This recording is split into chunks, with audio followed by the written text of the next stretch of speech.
বলো তো আয়না, এখানে সব থেকে সুন্দরী মহিলা কে? হ্যাঁ, নিশ্চয়ই আমি। আমার থেকে সুন্দরী বা কে হতে পারে? না, এখানে সব থেকে সুন্দর মহিলা অ্যাঞ্জেলা। অ্যাঞ্জেলার যা রূপ, কেউ তাকে ঘৃণা করে না। আর ওর কত ভালো মন, কিন্তু তোমার মতো হিংসুটে না। হ্যাঁ, যথারীতি তোমাকে বললাম ভালো, কিন্তু সব থেকে ভালো এখানে অ্যাঞ্জেলা। হা হা হা। কি বললে তুমি? অ্যাঞ্জেলা? অ্যাঞ্জেলাকে আমি খতম করে দেবো, খতম। যাই আমি একটুখানি অসুরকে ডাকি। হ্যাঁ অসুর, হ্যাঁ অসুর, হ্যাঁ হ্যাঁ হ্যাঁ হ্যাঁ হ্যাঁ হ্যাঁ হ্যাঁ রান্না বলেন, কি দরকার?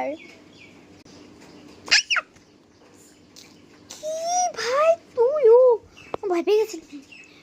ও, আর বলছিলাম যে অ্যাঞ্জেলাকে খালাস মানে খতম করে দিতে হবে অ্যাঞ্জেলাকে। হা হা হা হা। শিগগিরই যা আর অ্যাঞ্জেলাকে খতম করে দিয়ে আয়।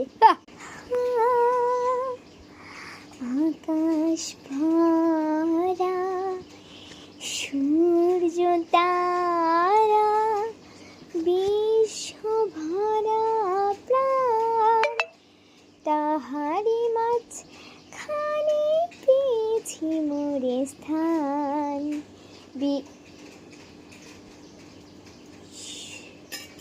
ও, আমাকে মারার প্ল্যান চলছে ওখানে।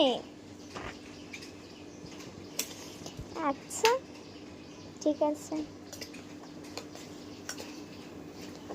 দেখি কি হয়। হ্যাঁ, ওই তো অ্যাঞ্জেলাকে খালাস করে দিতে হবে, শিগগিরই যায়। হ্যাঁ হ্যাঁ হ্যাঁ। দাঁড়াও দাঁড়াও, আমাকে মেরো না, দাঁড়াও।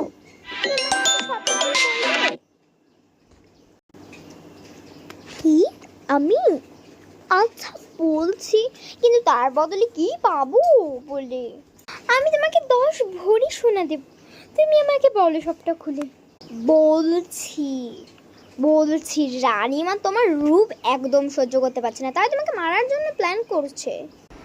আচ্ছা তাহলে তুমি তোমার রানীমাকে যে বলো কি আমি ওকে মেরে খালাস করে দিয়েছি, আর এই নাও তোমার 10 ভরি সোনা, তুমি যাও যে সেটা বলো, যাও।